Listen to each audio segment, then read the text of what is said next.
it.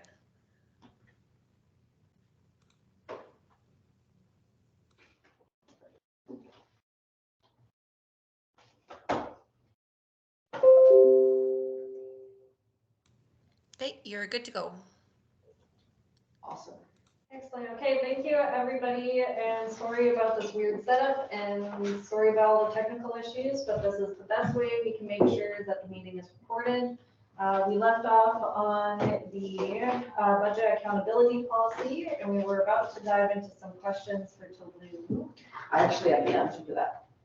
It was my question. Yeah, so if you look at the CAO bylaw, in section 4.3H, it says in there that the city manager is responsible to monitor, report on, control expenditures within the budgets approved by council, which shall include the powers to authorize and approve the transfer of funds between departments or between budgeted projects or programs to maintain the operations and affairs of the city within the approved budget limits, provided that any funds be transferred or used for the purposes similar to the purpose for which the funds were being budgeted for, and that was previously approved by council, and any action taken by the city manager shall not have an effect altering the total amount of budget approved by council, and that the city manager shall report on all internal transfers in the previous reporting period. So we do have it covered through that bylaw. And through that bylaw, what we've done is when we come back to talk to council about restructuring or that sort of stuff, we talk about making sure that we're using it for the same amount, the same purpose. And what we've done, and we had previously talked to council about this, what we've done is we're not transferring funds across budget line items right now. What we're doing is creating a GL that might be missing, and it'll have no budget approved and we'll go over in it, but we'll be under in another area. And then we can explain that to council at the end of the year saying, because before what used to happen was they'd say, oh, we're out of money here, so we're just gonna spend out here. And so we're trying to stop all of that, and that's how we're controlling that. So does that So that'll be satisfy? reported quarterly then. Yeah. If there was a transfer the previous quarter, we would report it to you, the quarter after. Right, thank you. Thank you. Councillor Billingsley, you have a question? I do. Well, it's more of a comment. Because of the financial challenges that we've had as far as reporting over the last couple of years, I guess, I don't know if I'm necessarily in favor of this going forward. I'd much rather ask for permission, or administration ask for permission, as opposed to ask for forgiveness, if that makes any sense. In other words, I'd rather they come to us with anything that they want to do before it gets done.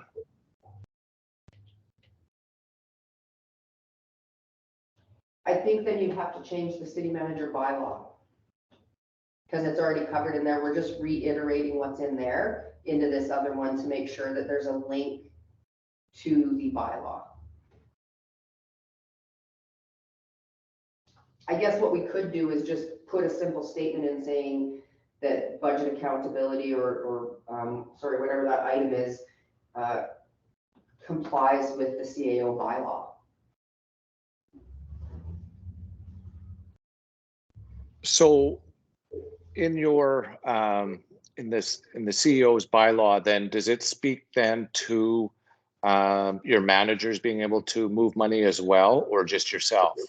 No, just the CAO. Okay, but in this, it spoke of managers being able to move money, Okay. I right? don't have, I'm sorry.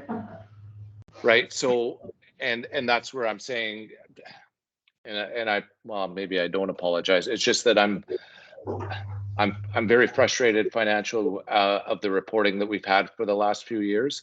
And I think it's just doing due diligence on our behalf to make sure that, like I say, I'd rather administration come to us for permission to do this.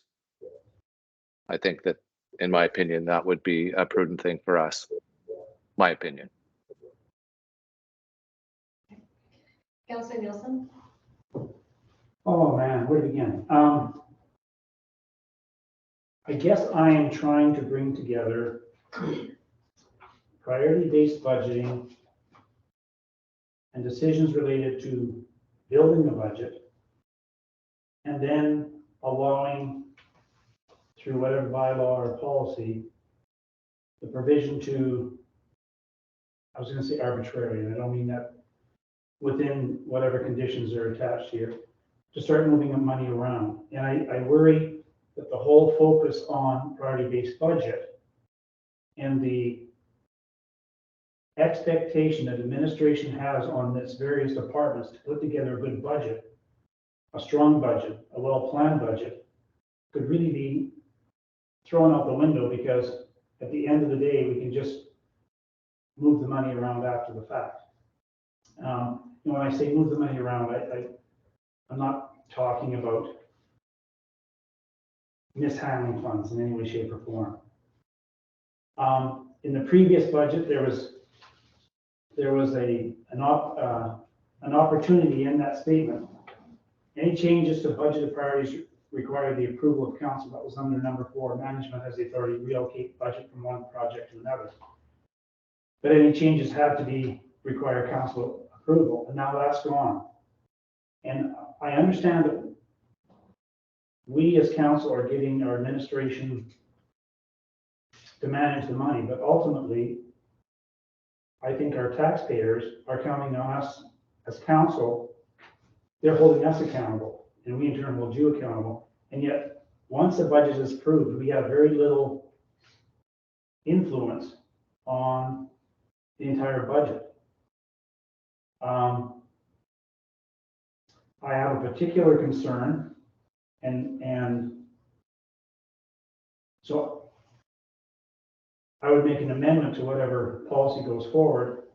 I would like this policy to exclude the addition or transfer of staffing without council approval. Because we've been told over and over again that service levels are council's responsibility, and typically people create service levels. And so if administration is moving personnel from one department to another, or decreasing staff in one department and buying staff in another department, I believe we're really impacting service levels. And yet we have no finger on that portion of this budget. And I agree with my colleagues about a monthly or quarterly report showing where all the approved transfers came from and where they went to and why is important if the residents are wanting to hold us as council members responsible for their tax dollars. So I would like to see the policy include or excluding the addition or transfer of staffing without council approval. Ensure that the monthly reporting is in place. And the last item is on number 11. Before I would approve this, number 11 says council would be provided with a quarterly financial update, including a draft statement of financial position, statement operations. And I guess I'd like to physically see a sample of what it is we're going to get before this policy is adopted, because what administration or finance thinks that I might want might be quite different than what I think I'm going to be getting. So before it's approved, I'd like to see what the statement of financial position and the statement operations actually looks like. Thank you for your time. So just to be clear, Councillor Nielsen, you made an amendment, right? I probably To the made a whole bunch. motion? Well, we're just, sorry, to the chair, through council, we're just looking for feedback right now because it's in Cal. Okay, And then we'll take all the feedback, we'll probably bring it back to another Cal to make sure that we have everything solid before we ask you to actually approve it. okay, thank you, because yeah, I got a little bit lost there because you did say amendment, and I'm like, wait. Well, and I thought we would vote on this because Bill put the motion forward that we accept it. Right? Yes. So I thought we were voting on this today. Mine was the same, so. Sorry, the motion should have been something different because it's in Cal. It should Yeah, have I was just been. gonna say for because information. it's in committee, Yeah. I think we Okay. shouldn't have a, So it would be an amendment then. no.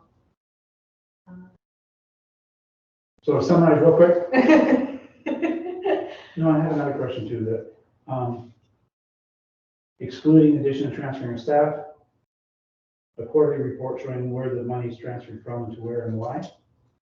And an example of what I'm going to see with a statement of financial position and a statement of operations. And I guess a question then for Sue. Can you help me? Can you give me an example, Sue, please, of Wayne, I'm just gonna give you 2 seconds here. Lisa, what were you If I may, through the chair, if council wants to defeat this particular motion and just accept it for information, and then council can provide all of these amendments and we can bring it back, might be easier. They have to, because it's in Cal. They can't make a motion in Cal other than to refer it to council. so we're okay? Yeah, it's just as So my information. motion should just be accepted as information.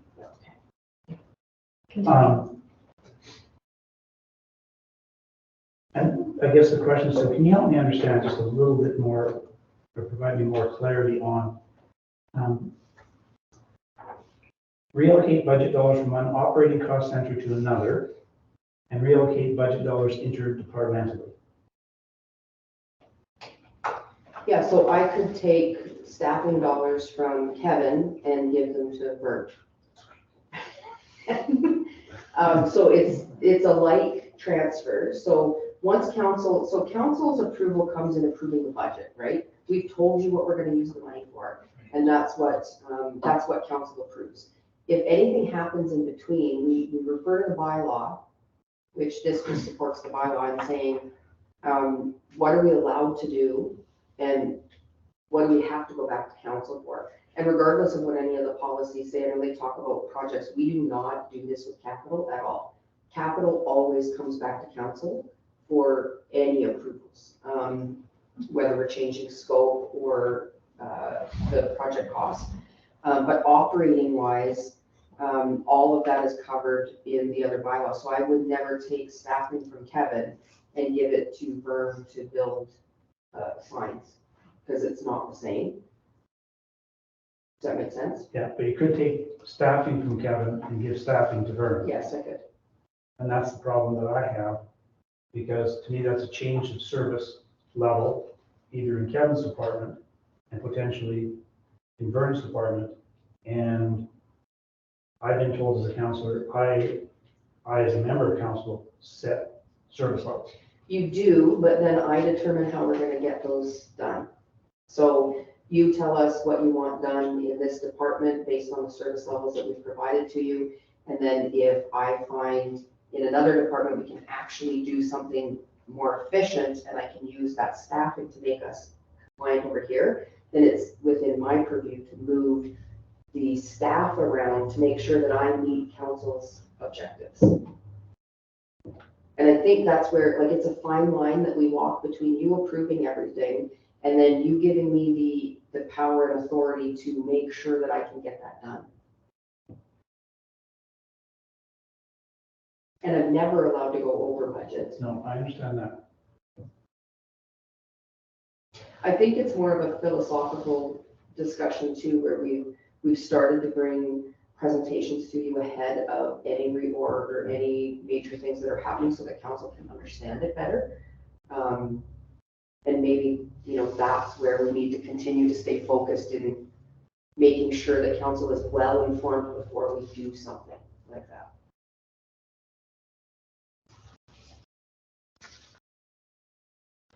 Well, I can think of a specific situation where, in my opinion, and only mine, I felt that decisions were made previously to change the service level and arbitrarily add staff to another department, which changed service level at that level. And to my recollection, there was never any strong suggestion from council that they wanted the service level of the receiving department necessarily changed. And that's what I want to protect against. Again, from my perspective, my colleagues may feel differently than that. But,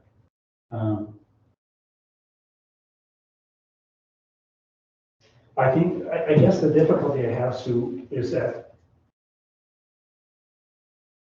as we dealt with budget, a lot of times we've said we have not been clear enough in our motions to provide administration really clear direction what we're heading. So as an end result, you and your staff may end up being somewhere quite different from where I thought it was going to be when I made a motion. That's not on you, that's on me. And so we've often talked about how do we clean up our motions to ensure that the real intent of what that motion is clearly understood by administration, and it doesn't get clouded in interpretation between the motion and the action. And I think service levels is one of those that really, we saw it with recycling center, right? And what I thought was gonna happen and what happened were two pretty different things. And so, do I blame you because you didn't understand what was in my head when I made the motion or somebody else made the motion? Or was I not clear in my understanding what the implications were gonna be? And to me, that's the piece in all of this that it gives you a lot of latitude to interpret council's service levels, which may not be where council's head really is. That's my conundrum in all of this. Mhm. I do get it with the recycling analogy, but with the other one, that's an internal resourcing thing. So we had a person who was working at 1.5 person level that was ready to burn out. So I didn't change a service level, I staffed it appropriately so that we could make sure that we were meeting what we were already doing. And I think, as the service levels come to council and we start to get closer to an understanding of here's what we can do for the money that's been approved, and then council say, no, I want less of this and more of that, and we get to that point, it's gonna be, there's gonna be less ambiguity moving forward, so we're less likely to run into some of those situations. And I can commit to council to, because the internal facing departments, so all of Kevin's division, wouldn't go to council, it would come to me because they're internal facing. And supporting staff. So I would commit to council to bring that forward to you and say, here's what we need in order to meet these service levels. And then you know what that is. And then if there's any changes required, we have that same conversation about staffing and resourcing. But if you make that commitment, why wouldn't we put that commitment into it? Versus this probably excludes the addition or transfer of staffing without informing council or without council approval. If that's the commitment, that's all I think I'm asking for is a commitment. Anyway, I rambled on. Karen's got other stuff to say. Councillor Auberly, go ahead. Karen, go for it. I'm trying, sorry, thank you.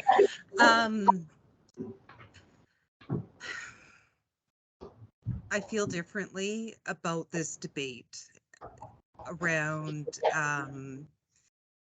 who has the authority and not having the authority. And I'm going to use a different example. In the spring when we were really, I'm going to say, for lack of a better word, very vocal about the state of our lawn cutting before the summer students came in. When we're saying we need the lawns cut or the yards mowed, and if administration needed to pull people even for a short amount of time out of one business or out of one area to work on another one, do we want to be told every time those little things are happening? And if we approve a budget and that is our job is to do that, I'm not sure having to get permission from council to use money that we gave in that previous year already to them is within our prerogative. So information is nice to have, but I'm not sure I would change the bylaws wording necessarily. I don't necessarily, it was my understanding when I read it that general managers could only transfer money within their own department or their own little area. But if we're talking cross things, that I think should be a city manager's prerogative within the year that that budget has been agreed to. That's all. See, and I'd argue that, Karen, that we're talking two separate things. I have no problems with managers or CAO having people work across department lines to get a job done. I'm raising the issue where you take a person's permanent position and pluck it out of a department and put it somewhere else in another department. And to me, that's not. What is, To me, that's not working across divisional lines. That's changing level of service. sorry, Gabby, because it's hard on this side. May I rebuttal? I don't see the difference. I think, Wayne, that's the, I don't see how that's a difference. If we can see it in a longer term or in a shorter term, that a person is better off here than there, or, and this is probably a stupid example, but we don't need this, 50 photocopies in this department, but we can use it elsewhere here. I don't see them as being this distinctly different because I don't understand what their job is. I understand, I think, most of the time what my job as a counselor is, but I have no idea what it's like to, say, for example, run the Manluck, right? So what it takes to make those people work in the pool, or what it takes to ensure that IT is working properly and we can have proper video calls moving forward. I don't know that, and I want to leave that to the people whose area that is. So I think they're the same. I too can make a rebuttal, but we won't go there. The chair hasn't recognized you. I don't know you. Councillor Elliott, did you have something? I do, thank you. We spend at least 3 days, if not more, on budget, trying to get everything lined up as to where we want each expenditure to go. And all of a sudden, the way I interpret this is sometimes you can just take that money and move it somewhere else. And Councillor Billingsley and I were both suggesting that we should know about this because we approved this and now you're asking us to do that. And to Councillor Aberley, our job is to implement policy, and staff follow policy. And part of our policy, as Councillor Nielsen said, is service levels, determined by what the public tells us is important. So I feel that service levels are part of what we are doing. I know we shouldn't be interfering with administration and telling Sue she should put somebody here or put somebody there. That's not what's being said. But we would just like to know if service levels are being changed, because that is part of our mandate. Thank you. I think that I have the authority to do this as the chair, but I can just start talking. So I think that what Sue was referencing with taking out 5 and 6 and just putting in to follow the city manager's policy might be the thing that would fix this though, because the thing is that within the city manager's policy, there's X amount of dollars that Sue is allowed to move around without council's approval. And so if that's the case, then that is what she can move within, whereas 5 and 6 are a little bit more general, where it's just like, it's just this empty dollar figure. So it might be helpful to change that to the city manager policy. But 5 and 6 are operating. Dollars capital. Yeah. Councilor Branco? Very, very quite dilemma. One of my concerns is If we talk back to, just a little thing, so if we talk to grass cutting, we allowed $250,000 for grass cutting. And halfway through the year, because it rained, we cut the grass. And we need another $100,000 to finish the season off. I prefer the CEO to come to us and say, we need $100,000 for cutting grass, than to take it from, flowers. That we allow $50,000 for flowers, so now we're not gonna put flowers on our street. I think that's a big concern to us. We're not saying when we budget something, we expect that budget to be spent on that, not to be changed. If they run short, then it comes back to council. I think that's what my colleagues are trying to say.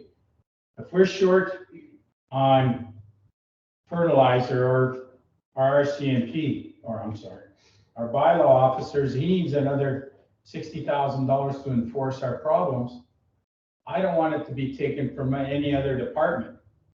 Let's come to us and we approve that, and each department run. That's how I'm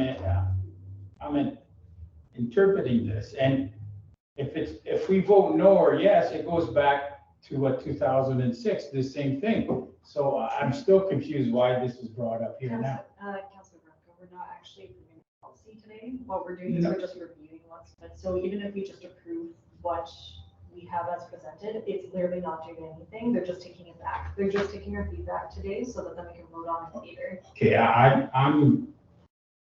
would like to see if we make a budget, 100,000 for grass cutting, 50,000 for policing, that it sits there. If it overruns, then you come to council for approval. Councilor Everly? Thank you, Councillor Branco. I don't disagree with you at all when it is looking at overages from the total budget, 100%. And I don't disagree with Councillor Elliott's looking at service levels, 100%. But we have not, that's not what we're asking to be changed. We're asking to whether or not they see things in the already approved budget where what we have asked from them in our service levels can be taken from here because something was going on different in that service level in that area, and it's on a year-to-year basis. So I don't think we're all actually saying different things. It's just how we're approaching whether or not we need to be told beforehand. But do we even have the ability in the CAO budget to say, or in the CAO policy to say no? So if it's just nice to know this is happening, is that in policy? I don't know. But isn't that why you do a budget, to tell us what you need and don't need? 100%, but Joe, you know, nothing goes exactly according to a budget in that year, but we've set taxes for that year, and it's what can we get done in the year where it's needed, and when it goes over in areas, that's when they come back to us. But if they're under and they can help a service level somewhere else, do we need to be seeing that day to day? But when you say under, that means we have a surplus, and do we take that surplus and add it to a different department that could be spent more? This is where I have that, and problems. that's meeting the service level that we've asked from them. I obviously have a different philosophy, and so that's good. I'm only one vote, but I see this as being too much of looking after the day to day, and I just don't see that as my job as a counselor, is to make sure that I understand or that I know best what is happening with staffing or things blowing out in our facilities and whether or not I understand that equipment. I understand a budget when you guys help me understand the things I don't get and where to go with that. Anyways, I'll stand down. Thank you. It's okay. I'm gonna go to Councilor Billingsley. Thank you. To me, like as Councilor Elliott said, that we had the 3 days of budgeting, and I'm hoping then that administration has done their homework and things are reasonably accurate of what they believe is going to go through the year. If there is extra money, if we've over budgeted, essentially that means that we've overtaxed as per se. So that money has came from the taxpayer. So I think it's very important that we just don't use that as a piggy bank to fund other things. So I do think it's very important that anytime that there is a change of service and or money is needed to complete something else, that it comes to us, that we at least then, and it's not saying that we'll deny it, it's just at that point, I think that it's a budgetary issue. We make the decision in October of the budget money. This is just more of the same going forward, just doesn't happen in those 3 days, my opinion. I'm gonna go to Councillor Elliott. Very quickly, I agree with Councillor Haverly. We do not know what's best compared to what our staff know, but we just want to know. End of conversation. Does anyone remember who made the motion? I did. It was you? Okay. Okay, so for our motion for that city council accepts the revised budget accountability policy as presented, it would be instead as information. And everybody's cool with that being changed as information? Cool. All right, so those in favor? Against? Dean, you don't want to vote today? I did vote in favor. Oh, sorry, I can't see your hand. All right, thank you. All right, thank you, Talia. Hopefully you guys got all the feedback you need. All right, so we're off on to 10, and we've got 10.1, which is request for extension on notice of motion, bear spray sales in the city, and we've got Sergeant Yeager. So so basically just requesting an extension till March 31st of next year, just to keep on facing on some staffing resources to prevent that. All right. Who would like to make that motion? I move that city council approve an extension to motion 11923 and bring the report back by March 31st, 2024 to investigate options to restrict the sale and use of bear spray within the city of Wetaskiwin. Okay, moved by Councilor Branco. Any discussion?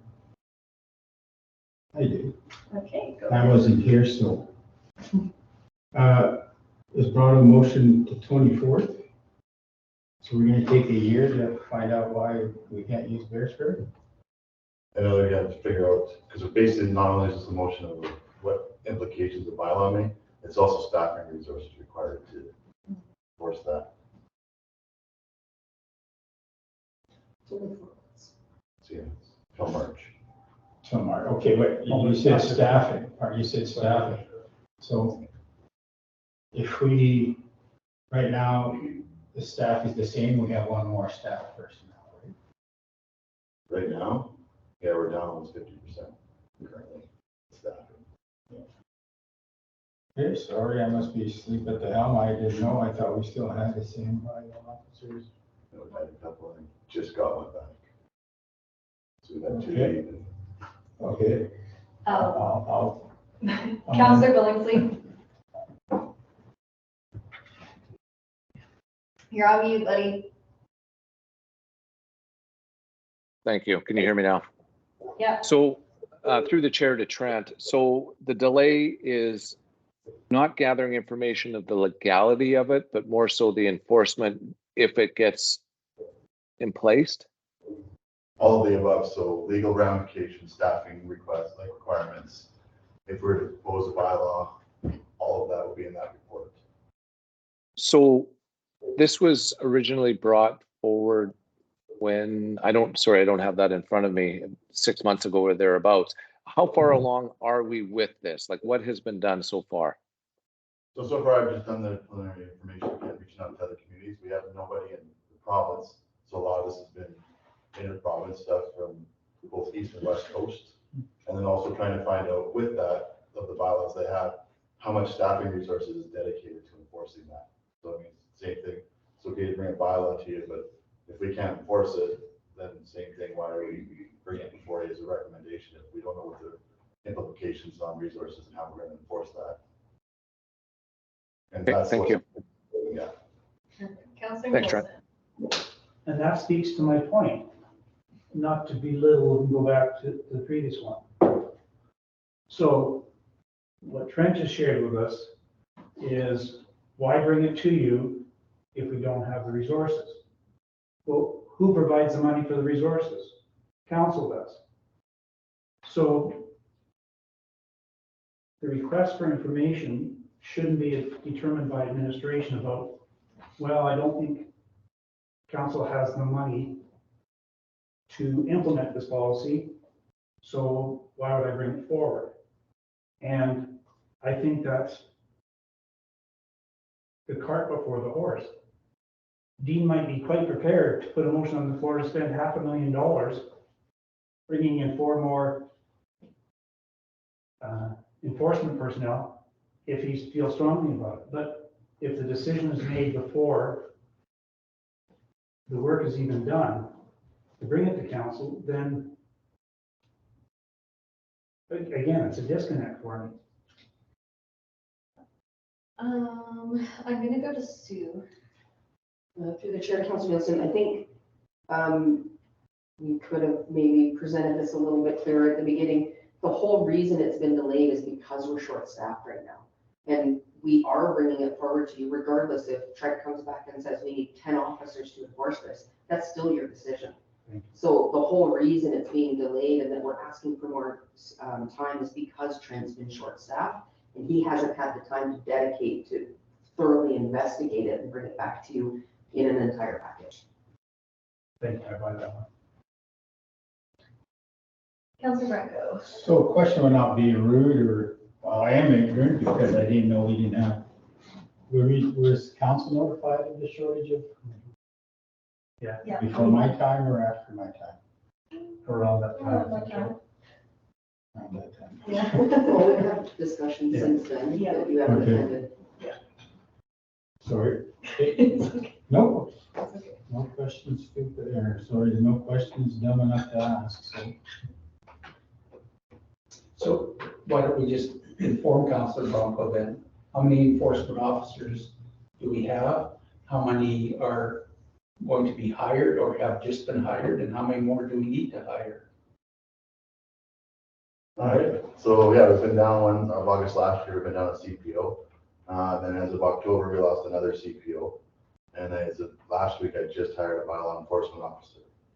So, and then with that being said, the onboarding is gonna take about approximately 1 to 2 months. So with that, efficiency is down because I'm fully on the road training a new officer. So therefore, we're not being efficient because basically we're going from call to call to call in this training. So it's taking longer than normal to do the general calls. And you're one short still. Still, yeah. So, Thank you. just an idea, Trent. What you need, 4 or 5 to be So that was- catch up. You know, we all have dreams and wishes. We all dream. What do you need? Another 2, 3? If you. Well, I put it in, like I said, I did that presentation on the 25th, giving you what our workloads were, and then I also put forward the operating business case based on that data too, what we're looking for. So another question to ask, because, you know, I was away, or do we have a business case that has priorities once you move to the top, once you move to the bottom, what we want or what we need? Yeah, that goes through administration. Okay. So we did just do priority-based budgeting too, where we've got like a list of what all the priorities are within budget. And so that has been something that has been brought up to council before, And the business plan. and the business plan. Good. Thank you. All right. right, and anybody got any more questions on that?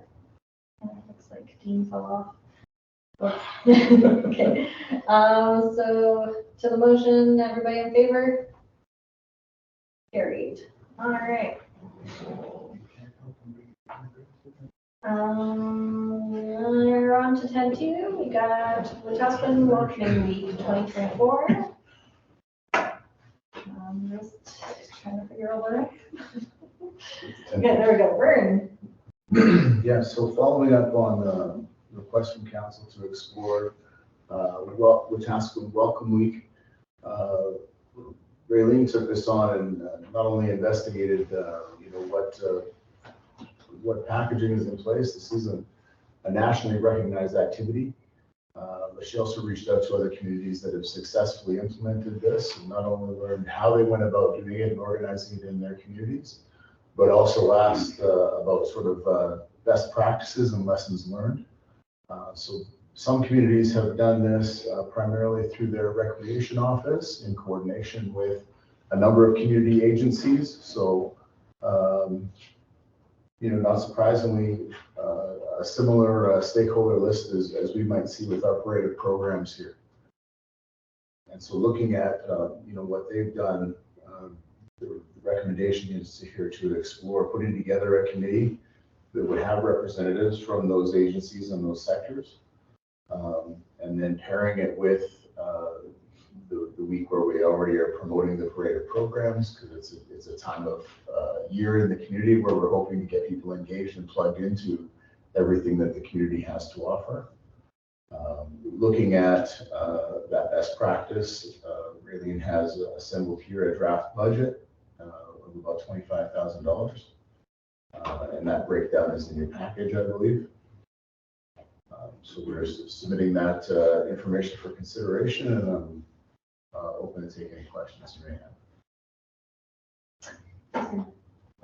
I would move that council directs administration to submit an operating business case as part of the 2024 budget deliberations for operating funding to proceed with the Wetaskiwin Welcoming Week as described in this report dated November 14th, 2023. I would just like to add that we have a lot of other groups in the community too, like the youth, get the youth in the schools involved, Boys and Girls Club, the Health Foundation, Horizons, and our faith community. I think we could do a lot through our faith community as well. But thank you to you and Michelle for doing that. Putting that report together. It's very efficient. Thank you. Awesome. Councillor Aberly. Thank you. Just a clarification, please, through the chair. We're going to add this to the budget that we're approving at our next meeting.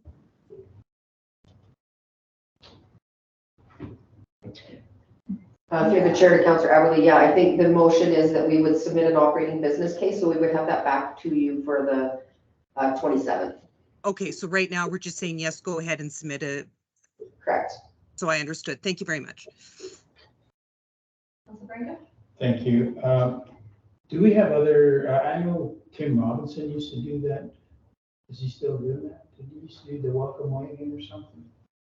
We would have this house burned down. Did he used to do something like that? We used to have a welcome wagon. I think that's been defunct now for years. Okay, I thought Tim Robinson was still doing that. Okay, thank you. Anybody else? All right, those in favor? Perfect. Passed. Good job. All right. Got 10-3, request for cancellation of waste management services at 4321-53A Street. Okay, I'm gonna go for it. Okay, so this item arises from the open mic portion of the October 23rd regular council meeting, in which there was a request to cancel waste management services at 4321-53A Street. You may recall from the presentation that the property is currently not occupied, hasn't been occupied for some time, and is intended for demolition. And so under our current waste management bylaw, residential dwelling units pay waste collection fees as established by council from time to time. And so therefore council must make a motion to remove the dwelling from the levied amounts. And so administration's recommendation is in this case is that council directs administration to cancel the waste collection services at this address until there are new owners of the property. And if I could just add to the staff report, so a council member had reached out wondering why we have a lot of open mic, and so long as council doesn't make a motion, we don't bring anything forward. And the reason that we did in this case is because they asked us. So we have it in our bylaw that they can request council to make a decision, and the city manager decides whether or not that actually goes to council. But I don't have the right to stop them from asking you. So even though there was no motion made when the open mic was there, because they asked us to speak to council on this topic through administration, we can't say no. I have to leave that open to them. All right, I need a motion on the floor. Who wants to take it? Somebody needs to, Or change it. or change it. I would move that council directs administration to cancel waste collection services at 4321 53A Street until such time as there are new owners of the property. Councillor Billingsley? Thank you. Through the chair, I will not be supporting this. It sets a very dangerous precedent. What about snowbirds who leave for 6 months? I think it's, or I only fill my garbage can once a month. So, and I really have issues with somebody wanting to opt out of this just because the house is empty at this point. How will we know when the house is occupied again? There's just many reasons why I just cannot support this. Okay, Councillor Nielsen? I too can't support it. I think it could turn into a data collection nightmare. And we have heard regularly about difficulty with staffing, and to add another burden of moving properties in and out and then sending Lyle all over to see if someone's really living in the property. We need to reinstate the pickup fees and all that. So I think it's just way too much to ask at this point in time. I will not be supporting this motion. Councillor Branco? I don't know where I stand on this side. One, I've been trying to get my garbage removed for 20 years because I do have a big garbage bin in the back, but I still gotta pay.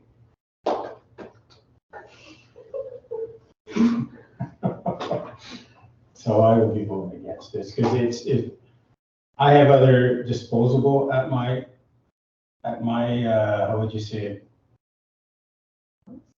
Palace, yes, thank you. But I don't think it's fair for everybody until the titles, and like you said, my mother-in-law, maybe she might go into a senior's house and nobody's living in her house, but she still has to pay. So I'll be voting no against this. Anything else, guys? All right. To the motion, those in favor? Those against? Defeated unanimously. All right, so now we're into bylaws. We're into bylaws now, so we're at 12.1 bylaw 2048-23 to amend land use bylaw to redistrict 5702 40th Avenue from C2 general commercial to C3 highway commercial. That's me again. Sorry, I'm seated behind. Oh, that's okay. So this report requests first reading from council for proposed bylaw to amend our land use bylaw to redesignate 5702 40th Avenue from C2 general commercial to C3 highway commercial. For those who may be familiar with the site, this is kind of on the corner in front of the Community Mart business that we're talking about. So we've been involved in pre-application discussions with the owners of that site. They are proposing a development that requires C3 zoning, however, the parcel is currently zoned C2. So we looked into the records for the property and found that that parcel was zoned C3 when it was first subdivided in 2009. But since then, we cannot find a record of a specific rezoning to C2 or a rationale for doing that.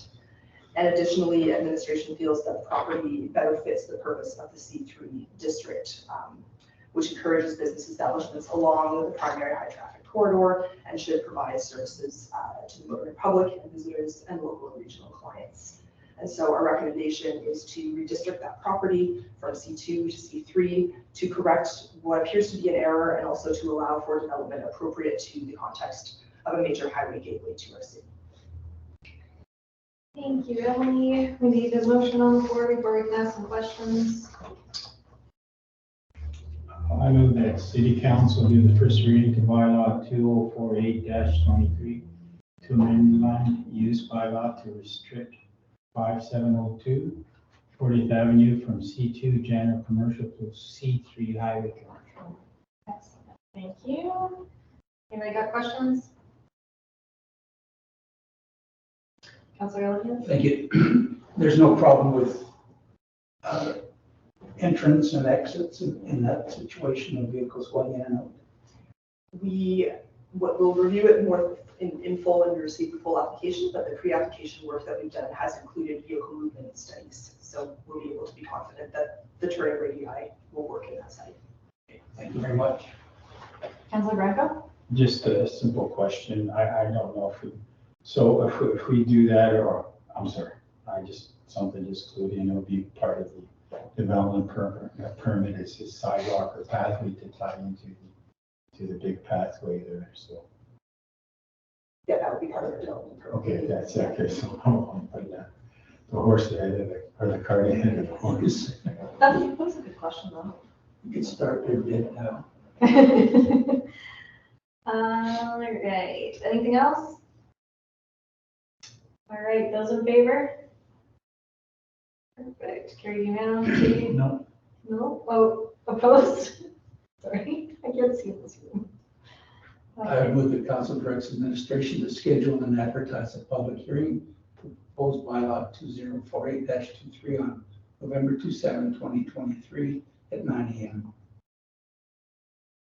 All right, any questions to that? Okay. Those in favor? No, that one's unanimous. I need a motion to go in camera. I move that city council go in the camera.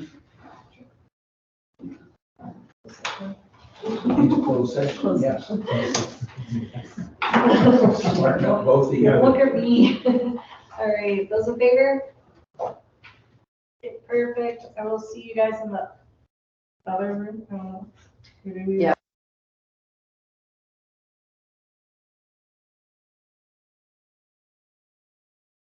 Do we have I'm gonna a closed session link? Because I haven't seen one.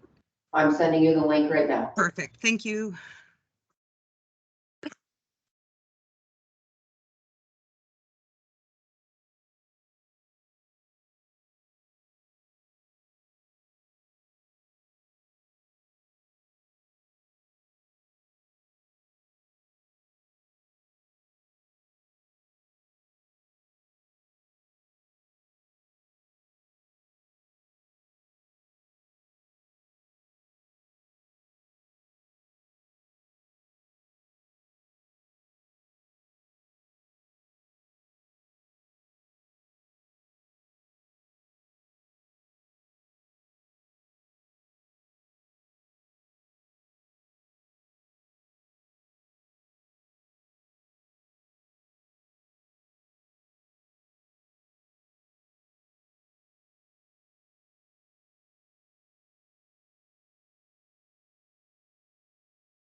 Okay.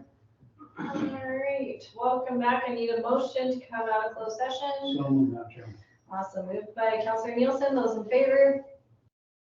Unanimously accepted. All right, so we have some business arising from closed session. What comes first? The chicken or the egg? The private security is first. So we've got a private security solution for southwest quadrant of the city. This item comes out of the previous council meeting where administration was directed to investigate a security solution to address the safety concerns of the south side businesses. We took the suggestion of the $40,000 private security to the business working group that was formed earlier this fall. And what we heard, quite loud and clear from the businesses is that they were not open to the private security solution. They saw it as a Band-Aid that had no greater effect to the situation than what they presently invest. Some of the business owners, one in particular, identified that presently they're paying $150,000 a year on private security, and they didn't see an expansion of that as adding value to meet their needs. To follow up on that, the RCMP who were in attendance at the meeting also identified that they are not supportive of the deployment of private security, as these types of support have no more greater powers than a private citizen. They observe and report, and then they would be calling the same lines for service that the general public would. So that doesn't do anything to alleviate their current call times or work volume. At the same time, we had representation there from the Hope Mission, and they've shared with us that they've expanded the scope of their outreach service. So you may have seen that they now have a van and then an ambulance style vehicle as well. They're doing 24 hours a day mobile patrols throughout the city. And on their part, they're doing visual drive-by inspections of properties that are known for the homeless to congregate. That list is approximately 34 properties. And what we've learned from our bylaw officers is that list of properties is probably the same as the one that we would have assigned to a private security provider. So it'll be a duplication of efforts by two agencies with the same level of powers. Now, the business owners have identified that they have a role to play, and they suggest they'd be willing to partner with the city on any identified solution that supports their ongoing resilience. Now, Inspector Spans has identified that should the city's committed funding be matched by the private sector, the city may be able to petition the Solicitor General for enhanced service through a dedicated patrol presence. Now, the merchants were divided on that. Some saw that a fee for service for community safety was equivalent to an additional tax, for which they do not have an appetite. And this solution may be a non-starter anyway, because looking at enhanced coverage for one position, when we have 4 existing positions that were created as part of a pilot program that could be in jeopardy going forward, we could be gaining 1 and losing 4. So we'd actually be probably better focused, and the business owners agreed that our efforts would be best targeted to lobby to retain the 4 term positions that we were able to secure recently before we recruit any additional. So coming forward, some alternatives to consider, both from this engagement with the business community as well as some of the priorities that working group has identified. Option 1, we could proceed with a 24/7 security solution. Now, following the 30-day elevation of visibility by the RCMP, the dismantling of the visible encampment, and the seasonal migration of people away from the auto mile to less visible locations, the short-term issues of the needs of businesses might not be best served with an around-the-clock strategy at this time. Option 2 would be to proceed with a strategic security implementation. So rather than looking at 24/7 coverage, looking at providing security coverage for periods of activity where maybe bylaw and police aren't visibly in the area, and when high levels of activity are known to occur, 8 p.m. to 4 a.m. shifts daily. This would allow us to stretch out that funding over a longer period of time. And then option 3 we looked at is divert the funding identified for private security to support the implementation of the Citizens on Patrol program. So in recent months, community safety has become a priority that's been widely communicated from citizens across the city.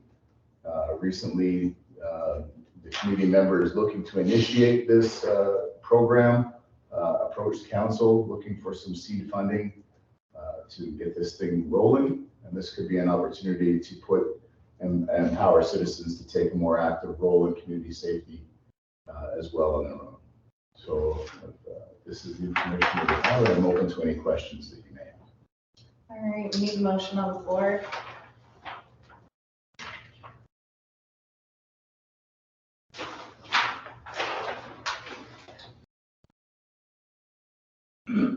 I'll put the motion on the table so we can open discussion.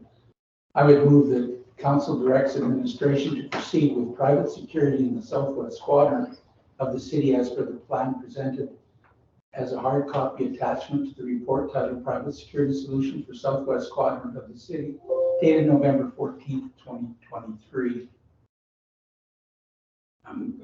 I would like to just ask a couple of questions for Vern. Vern, number one, do we have a phone number for the van that we could share with the public? So if the public feels that there's a need that they could phone this, can we get that to our? Yes, we have that number, and we've been sharing it with the business community as a starting point. But we can definitely make that available to the public at large. So I can get that going. Thank you. And secondly, with the oncoming of winter sometime, I don't know when, it's supposed to be +11 on Saturday, but would we see this program, whichever program we went with, whether it be with the RCMP enhanced service or security or using Citizens on Patrol plus, would you see that would have to start soon because of winter, or would we wait until the spring? Did they give business community give you any feeling about that? There wasn't any direct sensitivities around timeline. Certainly the last time that we met, we were in the middle of a 30-day elevated police presence, so they were already seeing the positive impact of that. I think that there definitely is some concern about what happens now that police presence is decreasing. I mean, they still have routine duties and routine responses to calls to the community, just maybe not as proactively visible. So there's a little bit of wait and see how long it takes for things to sort of escalate again, if they do. But the feeling is that we may not see that escalation again until the spring. Could I ask one more question of city administration? Go for it. So we're going in with the county and the county of Camrose about enhanced policing to get that survey done. How soon will that be done, and how soon would we know from the government if we're going to get the enhanced policing? Through the chair to Councillor Elliott, I believe we have all 4 parties in agreement, and the grant application has gone in. I'll have to check with Karen, but once the grant application goes in, it's my understanding that the minister would approve it quite quickly, and that we should, before the end of Q1 2024, be able to have a report back. Because that may reflect on our decision here today, correct? I think that's a bigger, keep the 10 RCMP members, potentially enhance more with bylaw. There's a couple of different strategies that can come out of that, but I'm not sure about this in particular. Oh, okay. My understanding was if we were going to look at adding an extra RCMP member, that we should make sure we have the enhanced policing in place first. I must have misheard. That's fine. Thank you. Anyone else? Okay. So the motion as it stands is to proceed with the private security in the southwest quadrant of the city. I'm not in favor of that because we've gotten an ample amount of information back saying that the RCMP don't find it beneficial and the business community have also mentioned that they wouldn't find it helpful. So for those reasons, I can't support this. So if this motion is defeated, Deputy Mayor, then do we start looking at other, do we put motions forward on the other alternatives? Yep, you can. Okay, thank you. All right, so to the motion that Councillor Elliott brought up, those in favor? Opposed? Defeated. Councillor Nielsen, do you have something to bring up? No, he won't. Okay. No, I'd have to think about that for a minute. Councillor Ackerley? Thank you. I would like to entertain a motion. Can we do that now, or do I have to add it to new business? It'll have to be to new business. Thank you.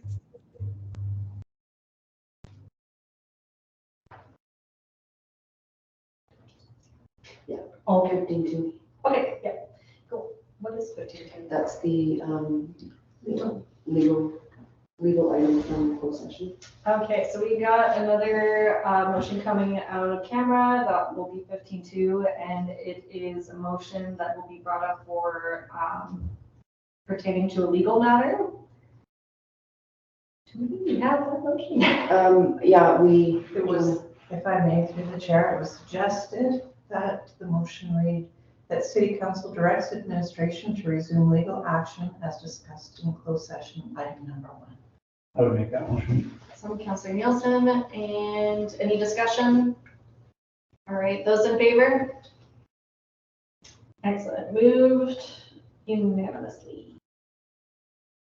All right, do we have a 15-3? No new business. Okay, awesome. So we got new business. I know there's going to be additions to it. We already have the Legion for 16A. Do we have any others that need to be brought forward? And I need to, we'll need a motion on each one of those, or basically straw poll, because it has to be 2/3 consent for everything, so go for it. So my item on the Legion is to address the request from the presenters today to waive fees and look at long-term planning. We developed a motion for that too. Do you want to read that one? Okay, the item, just a second here, sorry. 4 people, right?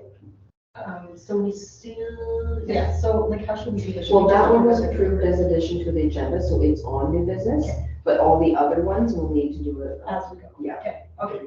My next one, Oh, you gotta, yeah. wait for this. That one was already approved as part of your agenda Right. change. Yeah, so you have your discussion and approve. Okay. Yeah. If I may, through the chair, the item was Wetaskiwin Legion access to Co-op Place Rec Hall for Remembrance Day ceremonies, pardon me. The motion that was provided was that City Council directs administration to allow the Wetaskiwin Legion access to the Co-op Place Rec Hall at no cost in perpetuity for Remembrance Day ceremonies. Okay, and that was my motion. We call it a rec hall? No, we call it the drill hall. No, Yeah, it's the co-op rec hall. it is a, Yeah, it's been rebranded. oh, okay. After 70 years? I noticed that 3 months ago. Where were you guys? Council approved it. I know, I wasn't here. All right, I so, definitely voted on that. It was all part of that rebranding. okay, so that's your motion on the floor? It is indeed. Okay, go And, for it. and thank you, through to administration, they asked for a written agreement related to this, so that it is actually signed? Yeah. Okay, so that's part of this? Implied in the process. Could you read that motion again, please? That City Council directs administration to allow the Wetaskiwin Legion access to the Co-op Place Rec Hall at no cost in perpetuity for Remembrance Day celebrations. Could I add to that as my motion? And follow up with a written agreement with Legion.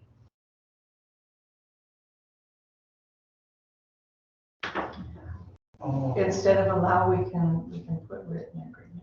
Administration to prepare a written agreement to allow Sure. access. excellent. That's I'd like me to read it again. Can I also, am I allowed to add to that motion? If you want to amend it? I'd like to amend it to say that and also that, wow, no activities at the co-op. Let's put that into a second motion. Yeah, that would have to be second. Okay. Councillor Hourly?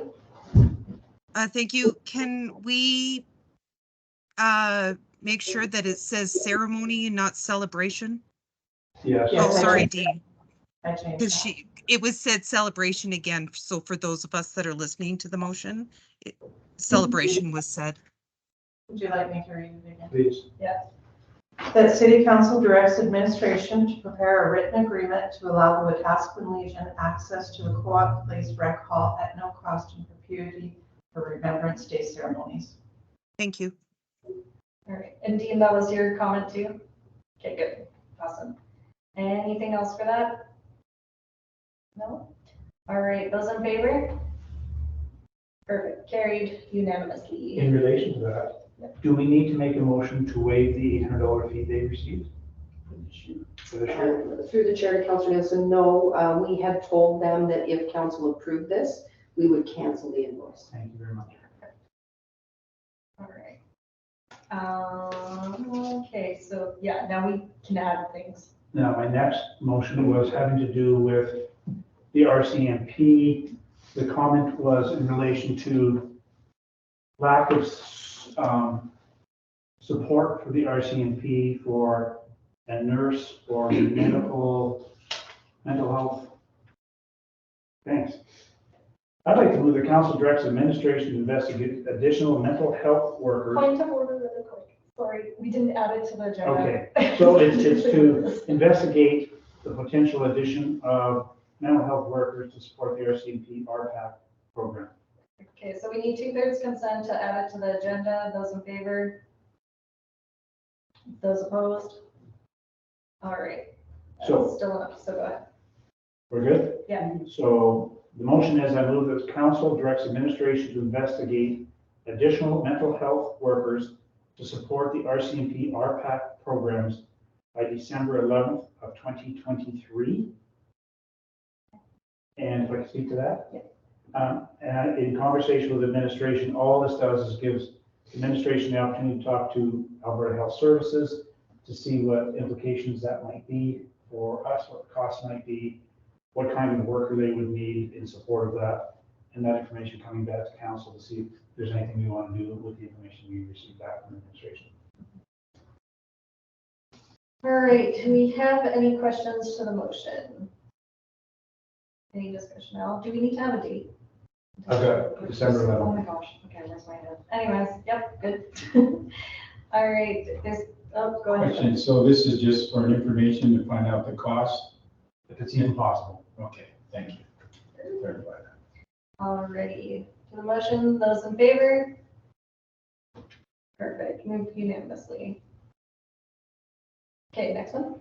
You guys go ahead. I had one, I gave it to you. Would you like me to read it? No, What is This it? is about painting murals on the buildings in the community. All right, who's in favor of having that added to the agenda? All right, okay. Okay, it's good, so go ahead. Lisa has a copy of what I wrote. If I may, through the chair, it was provided by Councillor Elliott regarding murals painted on privately owned buildings. That City Council directs administration to investigate the viability of painting murals on privately owned buildings. Moved by Councillor Elliott. Any discussion? Councillor Nielsen? If that passes, what would that look like, Sue?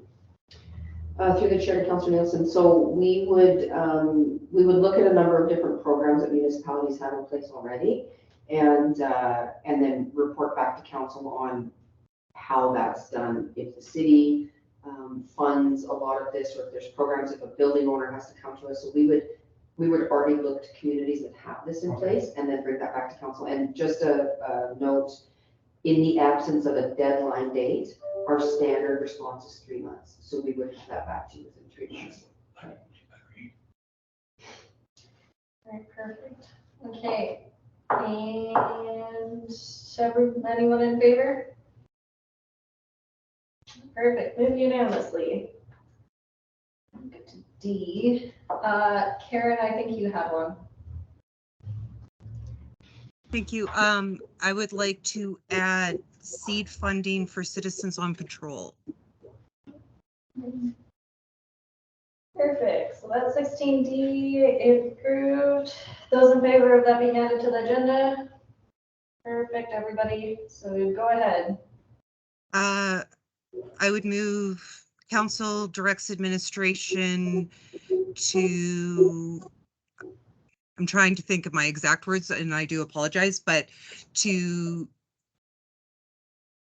work with Citizens on Patrol in regards to the seed funding they had requested in open mic.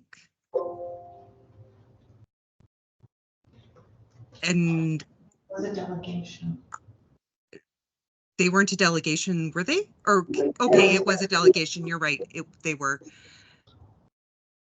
I don't have the amount that they asked for on the top of my head, and I suspect if we came back in January, that would be fine. Like, I don't think it needs to be done in December, the amount. Through the chair to Councillor Everly, so you want us to come back to council with a funding source? Or? Yes, I would, yes, or, because where it's coming out of the, we said yes to $40,000 for security that we've now said no to, so I don't know if. Okay, so yeah, we can certainly get that back sooner than the end of the year. Yeah, we'll bring that back. Councillor Billingsley, I saw your hand go up. You need, you're okay. Okay. Yeah. That's fun. Anybody else to that motion? Any discussion? No. On that motion? Yeah. No, okay. All right, to the motion, those in favor? Excellent, carried unanimously. What else we got, guys? I don't know if I need a motion regarding the co-op arena regarding when we're doing the member state timing. I wrote a motion down. Okay, thank you. We have to approve. All right, for 16E to be added for Remembrance Day ceremonies during Remembrance Day at the arena. Those in favor to adding it to the agenda? Perfect, everybody, go ahead. Okay, I didn't give this one to Lisa or to Sue because I wrote it down while we're sitting here. I would move that council directs administration to investigate delaying recreation activities in Mammoth Aquatic Center and co-op arenas until after 1 p.m. on Remembrance Day. Council directs administration to investigate delaying recreation activities in Mammoth Aquatic Center and co-op arenas until after 1 o'clock on Remembrance Day. Should we say if there's any bowling either to cut off? No, we're just worried about the parking and stuff, Okay. right? That's a facility we can control. We can't control the bowling alley. No, did I say bowling? Yeah. Curling. It's been a long day.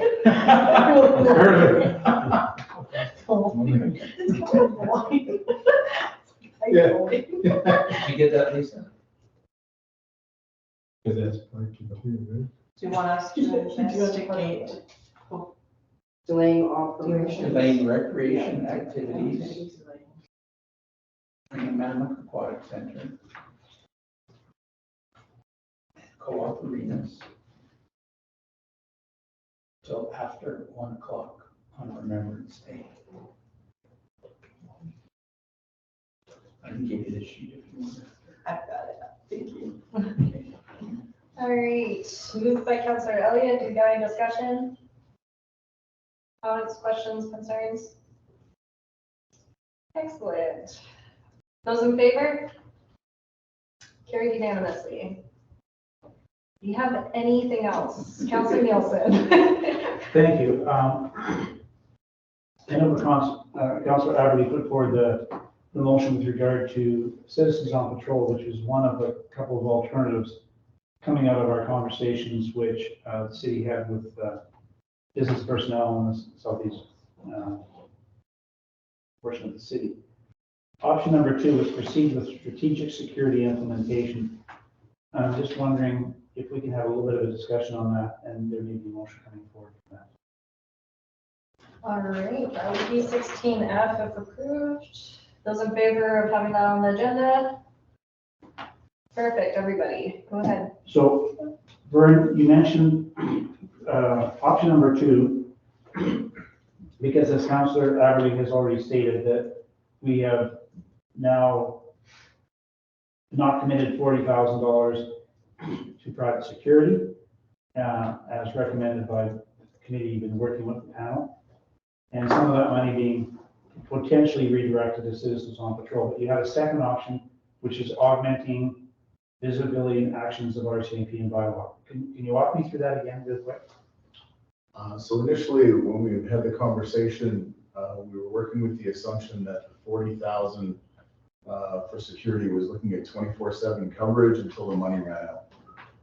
So instead, we were looking at, instead of 24/7 coverage, if we looked at strategic coverage, which covered sort of the peak hours of high activity in the overnight hours where we see most activity. If we could get buy-in from the businesses to be receptive to that and hopefully to buy into that. So we didn't really get buy-in on that. So if we invested money in that, it looks like we'd be on our own. Okay, thank you. No motion? No. Councillor Elliott? Just a question, when we're talking about this $40,000, this is through to administration. So we're talking about this $20,000 or this $40,000, it was going to be spent now. So that's coming out of the 2023 budget. Through the chair to Councillor Elliott, this was actually through budget deliberations, and it was a request, and I believe we had talked about funding it from contingency reserve, but I have to go back and double check that. From So it was a 2023. 2024 budget item. Oh, okay. Yeah. Thank you. No. Anybody else got questions? No? Oh my gosh. Okay, so we get to adjourn the meeting at 16:32. Is it dark in Palm Springs right now? The sun's going down.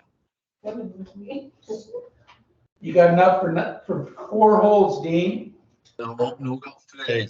Hey, are you on that highway that burned down?